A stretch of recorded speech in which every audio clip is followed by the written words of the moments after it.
Hola, ¿cómo estás? Espero que muy bien. Quería traerte hoy un pequeño pensamiento acerca de un versículo bastante conocido. Lo solemos leer con bastante frecuencia. Y es, como habrás visto, Mateo 28, 19 y 20. Y el versículo dice lo siguiente. Por tanto, id y haced discípulos a todas las naciones, bautizándolos en el nombre del Padre, y del Hijo, y del Espíritu Santo, enseñándoles que guarden todas las cosas que os he mandado. Y he aquí, yo estoy con vosotros todos los días hasta el fin del mundo. Amén. Son palabras de Jesús, ¿no? Y creo que las escuchamos miles de veces, pero también las olvidamos o ignoramos otras miles. Y hace un tiempo leí una frase, me parece interesante, dice que vivimos en una sociedad emocionalmente débil en donde todo debe ser suavizado, incluida la verdad, porque es ofensiva. Y te pido perdón, pero yo no voy a suavizar nada, quiero ser directo, quiero presentar la palabra y la verdad tal cual como Dios nos la dejó, como Jesús la dijo en este momento. Y, y quiero hacer hincapié en esto. Es la gran comisión, no la gran sugerencia. Spurgeon dijo que un cristiano es o un misionero o un impostor. Y no necesariamente misionero es ese que va a hacer campo al extranjero, sino alguien que lleva el evangelio, alguien que predica. Y pensaba en esto, si sos un seguidor de Cristo, si verdaderamente sos hijo de Dios, vas a ir y a hacer discípulos. Porque Jesús dijo, si me aman, obedecerán mis mandamientos. Y es un mandamiento esto, vayan y hagan discípulos. Eh, Va a ser duro, suena duro tal vez, pero si no estás predicando, si no estás llevando el Evangelio, si no estás enseñando la palabra de Dios, si no estás haciendo discípulos, no estás amando a Dios como deberías, no estás amando a Dios porque no estás obedeciendo sus mandamientos. Y es esto, la gran comisión, no la gran sugerencia. Y, y pensaba un poco en esto, cómo estamos en nuestra vida, estamos predicando, estamos haciendo discípulos, estamos enseñando su palabra, o estamos ignorando y estamos haciendo cuenta que es una sugerencia. Estamos cumpliendo con este mandamiento que Dios nos dejó. Y quería decirte que no solo es un mandamiento, no es algo que Dios nos dejó, un peso, una carga, es un privilegio. Y quería incentivarte a que cumpla este mandamiento si no lo estás haciendo, y si lo estás haciendo, que en oración pidas a otros que lo hagan. Pensar un poco en esto de ir y hacer discípulos.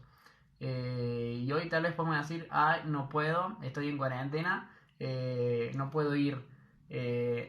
Con más razón, es hasta más fácil porque es algo más común abrir tu WhatsApp, levanta el teléfono, llama y hace discípulos.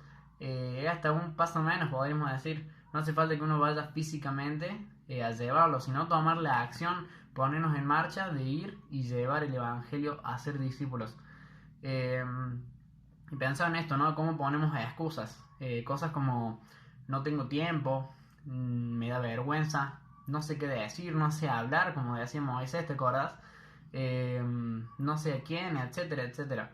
Y pensaba, basta de excusas, es momento de que cumplamos el mandamiento, que veamos esto como un privilegio de ser usados por Dios para llevar su palabra y descansar en que sus promesas se cumplen. Lo dice ahí al final del versículo 20. Yo estoy con ustedes todos los días hasta el fin de los tiempos. Y, y si algo pude ver en este tiempo, y con algo, si con algo fui confrontado por Dios, fue en esto. Facu, se van a morir y no escuchan el mensaje. Facu, no seas egoísta, vos recibiste semejante regalo y te lo estás guardando para vos mismo. Facu, si me amas, obedece a mis mandamientos. Y qué genial es cuando pasamos del teórico al práctico, cuando verdaderamente nos ponemos en marcha y predicamos y hablamos. Y es ahí cuando verdaderamente vemos esto que decía antes, se cumplen las promesas de Dios. Cuando uno vuelve de predicar o de compartirle a alguien, de confrontarlo con la palabra, piensa, ¿de dónde saqué esto? ¿Cómo me acordaba de estos versículos? No sé ni qué dije, y es eso, ¿no? Dios interviniendo en esto, es Dios hablando a través de nosotros por medio del Espíritu Santo también, ¿no? Y, y es como que no terminamos de entenderlo, pero es verdad.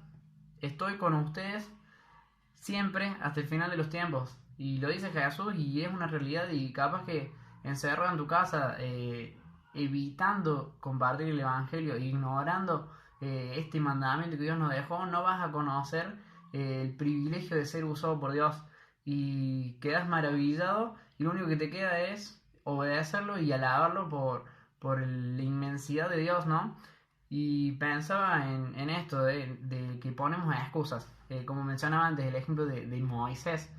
Y, y muchas veces nos resguardamos en esto, pero pensaba en un ejemplo muy claro que me parece el del apóstol Pablo, que él la tenía muy clara, porque dice en Efesios 6:19, oren también por mí, lo estoy leyendo en la NTV, dice, oren también por mí, pídanle a Dios que me dé las palabras adecuadas para poder explicar con valor su misterioso plan, que la buena noticia es para judíos y gentiles por igual. Y la tenía clara, oren por mí para que Dios me dé las palabras adecuadas. No importaba cuánto conocimiento él podía tener, cuánto Dios se le había revelado a su vida, cuántas cartas había escrito y cuántas cosas había enseñado. Dios era el que le iba a dar las palabras. Él sabía que él no sabía nada. Él sabía que no podía predicar y llevar el Evangelio sin la intervención de Dios, sin el Espíritu Santo obrando a través de él. Y sigue el versículo, dice, ahora estoy encadenado, en cuarentena pensaba yo, pero sigo predicando este mensaje como embajador de Dios.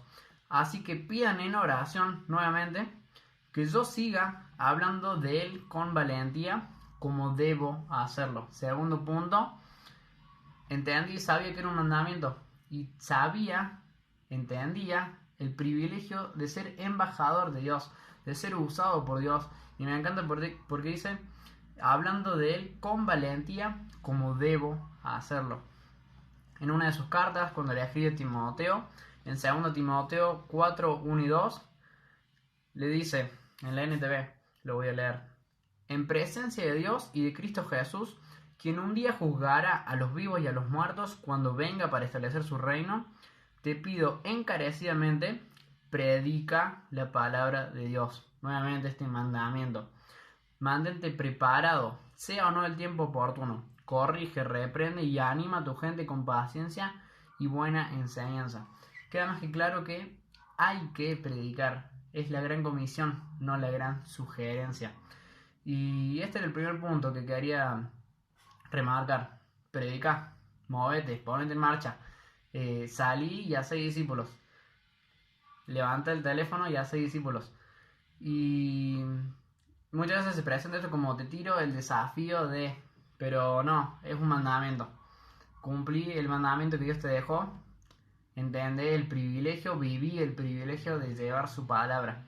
Y el segundo punto es que como Pablo pedían que oren por él, que nosotros estemos orando para que vos y yo nos animemos, para que nuestros hermanos como iglesia nos animemos a llevar el Evangelio. Hay otro versículo en Lucas 10, capítulo 10, versículo 2, que dice, en la Reina Valera, y les decía, la mies a la verdad es mucha, mas los obreros pocos. Por tanto, rogad al Señor de la mies que envíe obreros a su mies. En la NTV dice, y les dio las siguientes instrucciones. Está hablando Jesús, ¿no? La cosecha es grande, pero los obreros son pocos. Así que oren al Señor que está a cargo de la cosecha y pídanle que envíe más obreros a sus campos. Entonces, primero, predica, anda y hace discípulos, enseña la palabra. Segundo, ora para que se propague el Evangelio, ora por obreros que se levanten a la cosecha, que vayan a llevar el Evangelio y a rescatar esas almas que se están perdiendo. Ora para que vos y yo podamos ponernos las pilas, para que podamos cumplir con el mandamiento que Dios nos dejó. Es la gran comisión, no la gran sugerencia. Dios te bendiga.